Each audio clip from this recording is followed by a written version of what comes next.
नमस्कार मित्रों, जय श्री कृष्ण। आज हम हिंदू नववर्ष की पहली एकादशी, जिसे कामदा एकादशी कहा जाता है, उसकी कथा सुनेंगे। चैत्र शुक्ल की 11वीं तिथि को कामदा एकादशी कहा जाता है। इस बार कामदा एकादशी व्रत 23 अप्रैल 2021 दिन गुरुवार को किया जाएगा। इस दिन भगवान श्री हरि विष्णु का पूजन करने और कामदा एकादशी व्रत करने से सभी मनोकामनाएं पूर्ण होती हैं। किसी भी एकादशी पर पूजन के समय एकादशी महात्म की कथा अवश्य पढ़नी या सुननी चाहिए।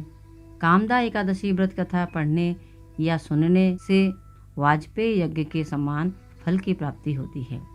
अब सुनते हैं कामदा एकादशी की व्रत कथा। धर्मराज युधिष्ठिर कहने लगे कि हे भगवान, मैं आपको कोटि कोटि नमस्कार करता हूँ। अब आप कृपा करके चैत्र शुक्ल एकादशी का महात्म कहिए। श्री कृष्ण कहने लगे कि हे धर्मराज, यही प्रश्न एक समय राजा दिलीप ने गुरु वशिष्ठ जी से किया था और जो समाधान उन्होंने किया वो सब मैं तुम्हें कहता हूँ। प्राचीन काल में भोगीपुर नामक एक नगर था।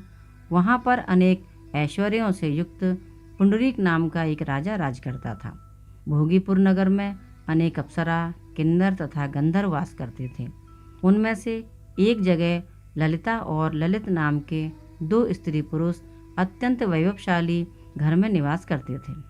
उन दोनों में अत्यंत स्नेह था, यहाँ तक कि अलग अलग हो जाने पर दोनों व्याकुल हो जाते थे।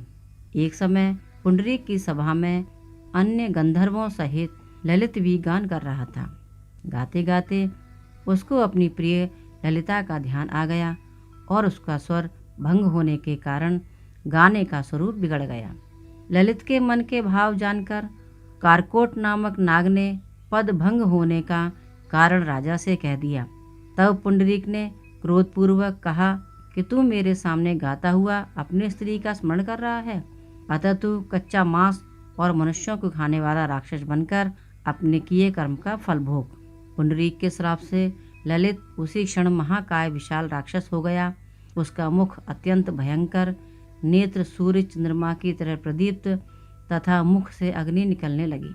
उसकी नाक पर्वत की कंदरा के समान विशाल हो गई और गर्दन पर्वत के समान लगने लगी। सिर के बाल पर्वतों पर खड़े वृक्षों के समान लगने लगे तथा भुजाएं अत्यंत लंबी हो गईं। कुल मिलाकर उसका शरीर 8 योजन के विस्तार में हो गया। इस प्रकार राक्षस होकर वह अनेक प्रकार के दुख भोगने लगा। जब उसकी प्रियतमा ललिता को यह वृत्तांत मालूम हुआ तो उसे अत्यंत खेद हुआ और वह अपने पति के उद्धार का यत्न सोचने लगी। वह राक्षस अनेक प्रकार के घोर दुख सहता हुआ घने वनों में रहने लगा। उसकी स्त्री उसके पीछे पीछे जाती और विलाप करती रहती। एक बार ललिता अपने पति के पीछे घूमती घूमती विंध्याचल पर्वत पर पहुंच गई, जहां पर श्रृंगी ऋषि का आश्रम था। ललिता शीघ्र ही श्रृंगी ऋषि के आश्रम में गई और वहां जाकर विनीत भाव से प्रार्थना करने लगी। उसे देखकर श्रृंगी ऋषि बोले कि हे सुभगे, तुम कौन हो और यहाँ किस लिए आई हो? ललिता बोली कि हे मुने, मेरा नाम ललिता है। मेरा पति राजा पुंडरीक के श्राप से विशाल का राक्षस हो गया है। इसका मुझको महान दुख है। उसके उद्धार का कोई उपाय बताइए।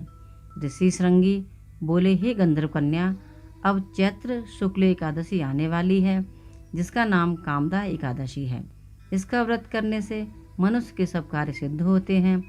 यदि तू कामदा एकादशी का व्रत कर उसके पुण्य का फल अपने पति को दे तो वह शीघ्र ही राक्षस योनि से मुक्त हो जाएगा और राजा का श्राप भी अवश्यमेव शांत हो जाएगा। मुनि के ऐसे वचन सुनकर ललिता ने चैत्र शुक्ल एकादशी आने पर उसका व्रत किया और द्वादशी को ब्राह्मणों के सामने अपने व्रत का फल अपने पति को देती हुई भगवान से इस प्रकार प्रार्थना करने लगी। हे प्रभु, मैंने जो यह व्रत किया है इसका फल मेरे पतिदेव को प्राप्त हो जाए, जिससे से वह राक्षस योनि से मुक्त हो जाए। एकादशी का फल देते ही उसका पति राक्षस योनि से मुक्त होकर अपने पुराने स्वरूप को प्राप्त हुआ। फिर अनेक सुंदर वस्त्राभूषणों से युक्त होकर ललिता के साथ विहार करने लगा। उसके पश्चात वे दोनों विमान में बैठकर स्वर्गलोक को चले गए। वशिष्ठ मुनि कहने लगे कि हे राजन, इस व्रत को विधि पूर्वक करने से समस्त पाप नाश हो जाते हैं तथा राक्षस आदि की योनि भी छूट जाती है। संसार में इसके बराबर कोई और दूसरा व्रत नहीं है।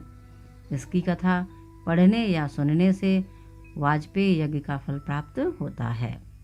इस व्रत की कथा को सुनकर हमें ज्ञात होता है कि कभी कभी छोटी छोटी भूलों की बहुत बड़ी सजा मिलती है।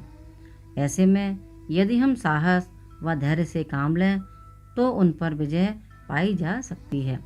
बोलिए विष्णु भगवान की जय। तो मित्रों, हमने सुनी कामदा एकादशी की कथा। आपको ये कथा कैसी लगी हमें कमेंट में ज़रूर बताएं।